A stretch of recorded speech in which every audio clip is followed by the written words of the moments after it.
Last several editions of the Ballon d'Or brought a pretty curious and quite frankly strangely looking trend, which definitely will continue this year, with Karim Benzema as the most likely candidate to get the most prestigious individual award in 2022. The already astounding winning streak of the veteran players will be expanded even further. From 2016 onwards, only those footballers who are in their 30s were getting this prize. Meanwhile, in the previous decades, the pattern has been absolutely different. For instance, in the 1980s and 1990s, the age of laureates was constantly fluctuating between 25 and 29 years, with only 3 exclusions. Having said that, 2 of them should be considered insignificant. Michel Platini, who received the award in 1985 at the age of 30, and Marco van Basten, who got it in 1988, being a 24-year-old, are hardly outliers here. Properly speaking, Ronaldo was the only serious exception, deservedly winning the Ballon d'Or in 1997 at the tender age of 21. He to this day remains the youngest ever player who accomplished this feat. Such a strict pattern, I would have called it age code, had some logic behind it indeed, given that not only the great players, but also the good ones in the 1980s and 1990s used to finish their careers much earlier than today. The window of opportunity with regard to the most glamorous prize has been pretty narrow. On one side, a footballer had to gain experience, establish credibility and worth, and win something substantial on the collective level. On the other one, he had to do it in a relatively short period of time in order to stay fresh, young, energetic, and free of injuries. In the early 2000s, the range was gradually getting wider.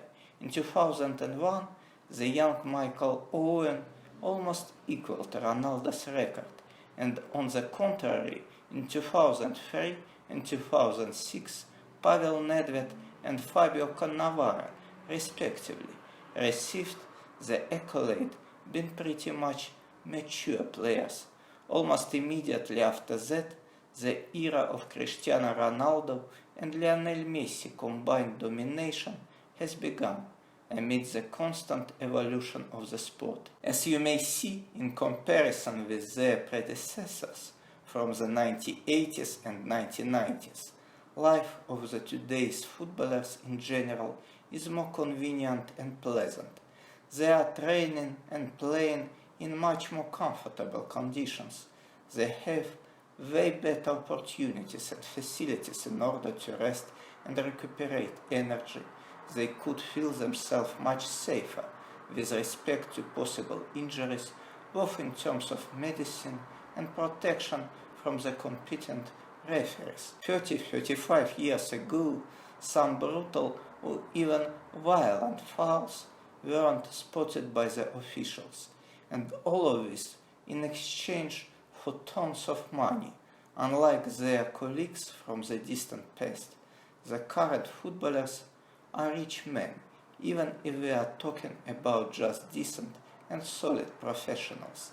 As a result, it's easier now to stay in good physical shape longer, even if the modern fixture is substantially tighter and the pace of the game significantly increases from year to year. At the same time, the contemporary football is much more difficult mentally. The competition within a team is absolutely fierce, whilst in the 1980s and the early 1990s, only 13, 14, 15, 16 at best players compete for 11 starting positions, even at the top clubs. Now this number is half as much. Therefore, The fear to lose your place in a fraction of a second is much bigger now, especially if we recall that all the prominent and wealthy clubs could acquire players from almost every league. Intrusive media attention is another aspect. On one hand, exactly this factor makes today's footballers richer and much more popular in relation to their predecessors, but at the same time, this kind of publicity could instantly and irrevocably damage reputation. Mason Greenwood can vouch for that. So yes, social media became a reliable source of money and fame, but they could defame as well and star with a dubious and vicious lifestyle that Diego Maradona enjoyed in the 1980s wouldn't have been able to stay afloat for ages in our time. That's why I put equal sign between two epochs in this category. Let's return to our topic though. The hallmark of the modern football is that it's easier to survive there from a physical point of view. The mental burden is tougher to handle. Having at their disposal a lot of new scientific tools, the veterans, in the case if they are smart and psychologically resilient enough, of course, could prolong their careers on high level up to the very late 30s or even until the early 40s. Coupled with experience, charisma and authority, it gives them a huge initial edge. Certainly, every story is different. For instance, Cristiano's amazing longevity should be attributed to a hard individual work, while Messi's gorgeous productivity in the mid-30s could be explained through less energy-consuming regime of play. Robert Lewandowski, who also dedicates a lot of efforts to personal fitness and supported at Bayern by the attacking trio that for years did a tough and dirty job for him, is somewhere in between, whereas Luka Modric's insatiable hunger for success and healthy ambitiousness are inextricably linked with the simple fact that the diminutive Croat spent almost all his youth being far away from the Champions League. By the age of 27, he properly tasted this sort of matches just once, and since that moment cherishes every second of it. As for Karim Benzema, the forced breakup with the French national team for 6 years enabled him to save plenty of precious energy, which is obviously a very useful thing for such an immensely gifted athlete. On top of that, the Frenchman, who is about to become the second oldest Ballon d'Or holder, behind only the legendary Stanley Matthews, is playing in a lighter mode since Cristiano's departure. For years been somewhat of wingman or rear gunner for the Portuguese. Karim, in the last 4 seasons, has been basically liberated from extensive running and defensive work, and the number of his goals promptly went up. So all these cases emanate from different circumstances and nuances, but altogether they make a trend and vindicate it. In our days, 30-plus-year players have more chances than ever to shine and be protagonists, and I dare to say that Benzema won't be the last mighty veteran who will get the Ballon d'Or in the foreseeable future. Not least because there is the other side of the coin. Young players in general simply are unable to fulfill their true potential. It's rather a matter of bad attitude than lack of pure skills. There is no secret that the last 2 or 3 generations of footballers have grown in a different environment, in an age of computers, mobile phones, social media and virtual world.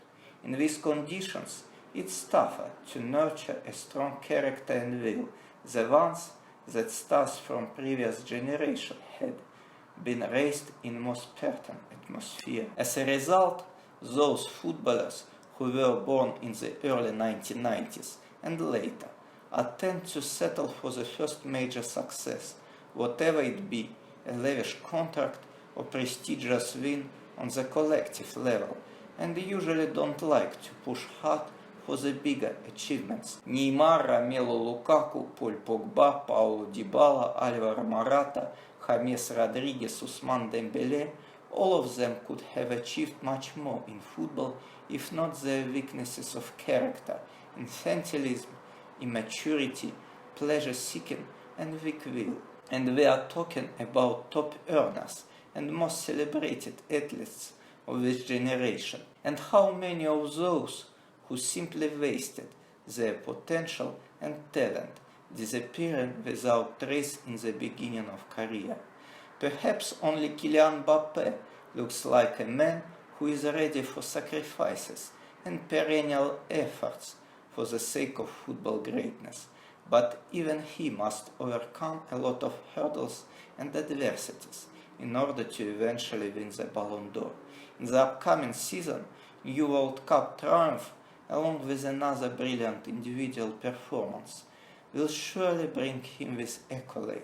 The problem is that in the past 80 years, no one, including Pelé and Maradona, has been able to win this tournament twice in a row, being in the role of protagonist.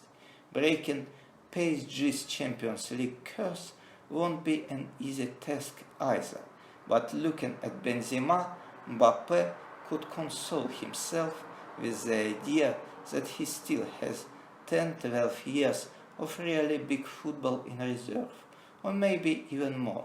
There is little doubt that in the future careers of top players will be expanding even further.